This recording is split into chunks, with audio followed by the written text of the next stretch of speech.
presentation, I want to take a sort of retrospective look at how we got here. And so that was the idea. And nothing very fancy, just a nice little conversation.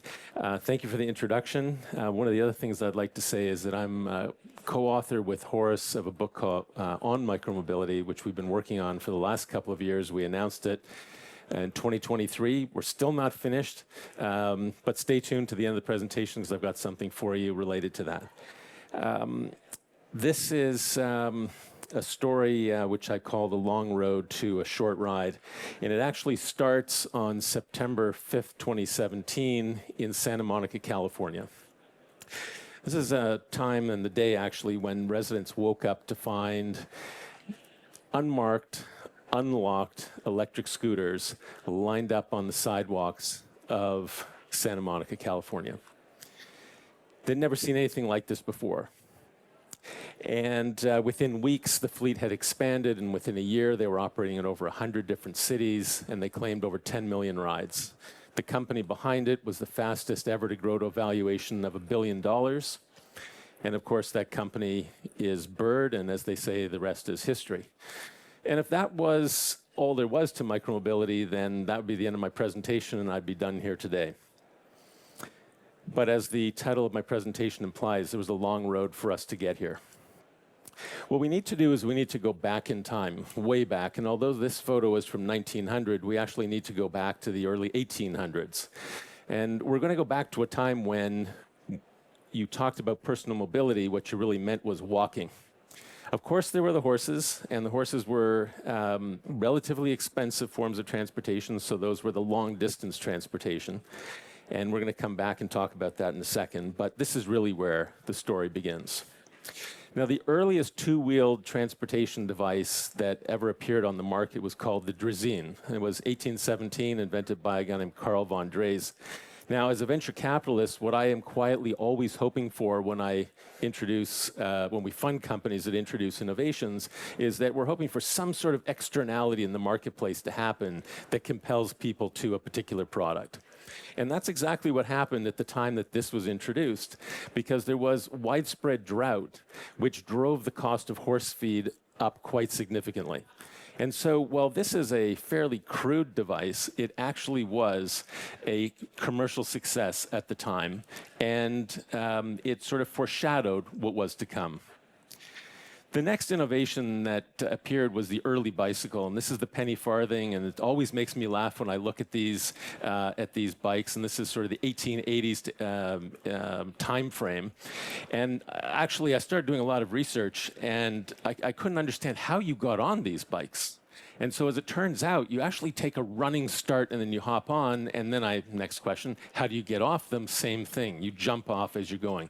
They're actually, apparently, I've never ridden one, but apparently from a technological standpoint, fairly clever. That big front wheel propels the bicycle very, very quickly. It has some shock absorption characteristics. They're also inherently tremendously dangerous. And if you've ever heard of the term taking a header, it actually comes from the penny farthing going over the handlebars. So, this was fairly short-lived. Obviously, we don't ride these sort of bikes anymore, but they did give way to a new innovation in 1885 called the Rover safety bicycle, introduced in England by John Kemp Starling. And what was unique about this, and this bike actually pretty much is what the bikes look like today. If you take a look at the Van Moof that was up here on stage, it's very, very similar, right? Two equal-size wheels, chain-driven pneumatic tires, lower center of gravity, and it was, tremendous revolution. And another interesting thing, again, we had a Van Moof up on this stage. Electric bikes aren't new. 130 years ago, there was the first patent in 1895 for an electric bike. Now, long before lithium-ion, and not tremendously efficient. It was obviously very high torque and low battery life, but it's not new, right? So 130 years ago, they had electric bicycles. And so pretty much from then until the end of the 1890s, bicycle was king. There was all kinds of infrastructure movements. There was even an influence on fashion. There was a real democratization of personal transportation, and it pretty much went like that until it didn't. And what really happened toward the end of the 1890s is that the elite or the upper class lost interest in cycling, and it fell out of favor. Now, bicycles at the time were very expensive, about $150 for a bicycle, and that was at a time when you were earning about $12 a week in wages. And so the other thing that had to happen was the price had to drop, and it did eventually come down to about $75, and that allowed the bicycle to become have much more mass appeal. But still, it started to fade out at the end of the 90s. It remained vital in Europe, but in North America, it became relegated as a children's toy as adults started to shift their attention to the automobile. Now, speaking of kids' toys, was very popular at the same time to take a couple boards and cobble together a kick scooter with roller skate wheels. About 1890, the early 1900s, the toy manufacturers caught on, and this became an actual category. So just keep this one in mind, because we're going to come back to kick scooters shortly in our story. In 1915, the first powered kick scooter was introduced, and this is called the Autoped. It has a small little gas engine and a gas tank and a little toolbox right here. And it was a very heavy device. When it was patented, it claimed it would be about 40 pounds. It actually came in around 100 pounds.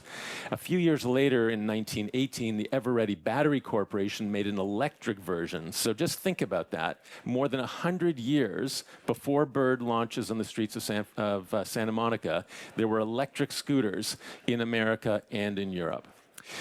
This was a tremendous innovation, and it fell somewhere between, filled the niche between walking and driving. It was cost-effective, but it too was short-lived, a little too far ahead of its time. We see scooters again in 1946 with the introduction by Piaggio of the Vespa in Italy. There was this need for low-cost, convenient, flexible transportation model. This was a huge innovation again because, unlike motorcycles of the time, it had a pass-through design. The design proved out to be quite durable. And again, easy to ride, comfortable, small wheels, and fairly affordable as well. But what I think stands out particularly for the Vespa was that it wasn't just a form of transportation, it became a cultural icon. In 1957, Fiat introduces the Fiat 500, the Nuovo 500, the Cinquecento. And what was fundamental about this car was that it was introduced to directly compete against the Vespa. So here we are at this conference talking about scooters competing against cars. This was a car designed to compete against a scooter. It was remarkable because it weighed as much as its cargo and passengers. This is a 4-seat car, and it came in at under 500 kilograms. And as Horace mentioned, that is the definition that we use for micromobility. So in a sense, this was early micromobility in the form of a car. It was fairly affordable as well, about $8,500 in today's currency. But it was a vehicle that was created because of constraints. And 68 years later, we can't create a vehicle like this. Not because we don't have the resources, but because of an abundance of them. 1990, Swiss banker Wim Auboter invents the portable kick scooter. Now, we look at this and we think this is a kid's toy, but when he invented this product, it was decidedly and intentionally adult micromobility. As he described it, he designed this scooter for those trips that were just a little too long to walk and not long enough for a bicycle. In 1999, they licensed the scooter to Razor in the USA, and it became another cultural phenomenon. They sold 5 million scooters in the year 2000. Kids took these things over like there was no tomorrow. It won Toy of the Year award that year and became very, very popular and replicated and knocked off many times over. But this, again, second part of the sort of kick scooter story we're going to come back to, but this is a decided moment in the history of micromobility. 2001, the Segway, invented by Dean Kamen, a prolific US inventor, a technological marvel, right? A battery-powered, gyroscopically stabilized scooter, but it was a commercial flop. Within 5 years, they'd sold less than 24,000 units. It was hard to use, it was not intuitive, and it could not be justified from a cost standpoint. But what it did do is it did prove that electric mobility was possible. We talked a lot about, Stu talked a little bit about Uber, and up here with James, and what does Uber have to do with micromobility? Well, it turns out quite a lot, because not only did they sort of revolutionize how we hail a taxi cab, what they actually did was train us as consumers to the notion of on-demand transportation in this sort of app-based economy. So the conditioning of the consumer was another block in putting this whole journey together. I want to take a pause in 2009 and go back to the 1960s to very, very quickly trace bike share. So as what happened at the end of the bicycle era in the 1900s is that the number of bicycle manufacturers dropped by about 2/3 at that time, and pretty much stayed flat in North America until the 60s. And in fact, by 1974, the number of bicycles outsold vehicles, cars, that year. 1965 was the first evidence of the first bike share program in Amsterdam. Is called the White Bicycle Plan. Residents took old bikes, painted them white, left them around the city for anybody to take and use. It wasn't a huge success. It lasted only about 3 months, but it proved that mobility could be shared. The next innovation was 1995 in Copenhagen with the first introduction of a dock. You dropped a coin in to remove the bike. This was not perfect, but it was the next innovation. And then, of course, the kind of bike share that we're aware of today with an electronic dock and a smart card, later replaced with your smartphone. For the first time, the bike share system could actually know who, where, and when. The last thing to happen was to remove the dock. And by the 2010s, we had broadband, we have smart locks, we have smartphones, and we have GPS. And China became sort of ground central for this next revolution. But overnight, between 2016, when there were about 2 million bikes on the streets of China, that number in 2017 jumped to 16 million. But 70 companies claimed over 221 million riders across every city in China and almost 21 countries around the world. It looked like a business model that was unstoppable until it wasn't. The following year, almost half of those 70 companies had gone bankrupt. There were just too many bikes. It was just too much oversupply, and the cities could not handle it. And the one thing that we do take away from this experiment, though, was that it proved that people wanted these bikes, this form of transportation on demand from their phone. And so in 2017, when these scooters arrived in Santa Monica, this shouldn't have been a surprise.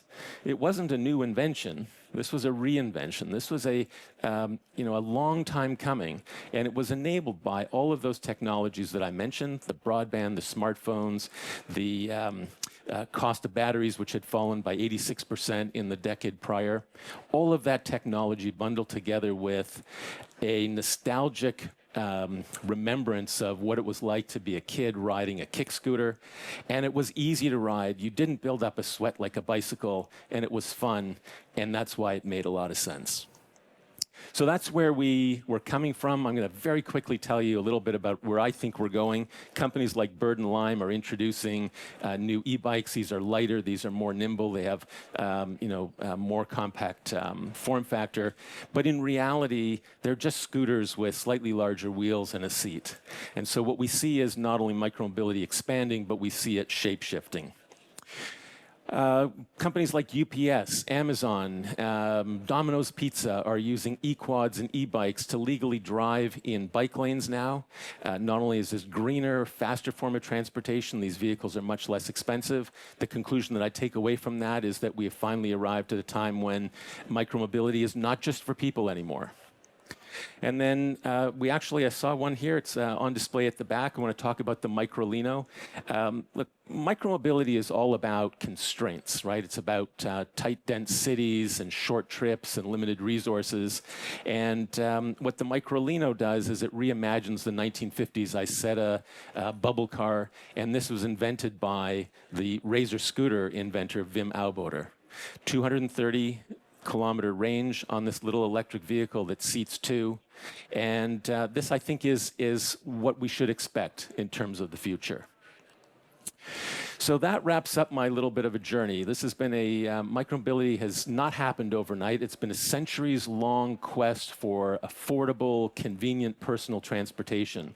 And when you look at it back through that lens, you realize that we've really just been on a long road to a relatively short ride. Now, I promised you something at the beginning. If you take out your phone and you take a quick picture of this QR code, you'll get a copy of one of the chapters from our book, not the chapter that I based this presentation on, but a completely different one.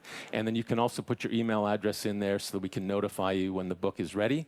Horace and I are committed to getting this finished by the end of the year and then getting it published. So thank you very much for your attention today.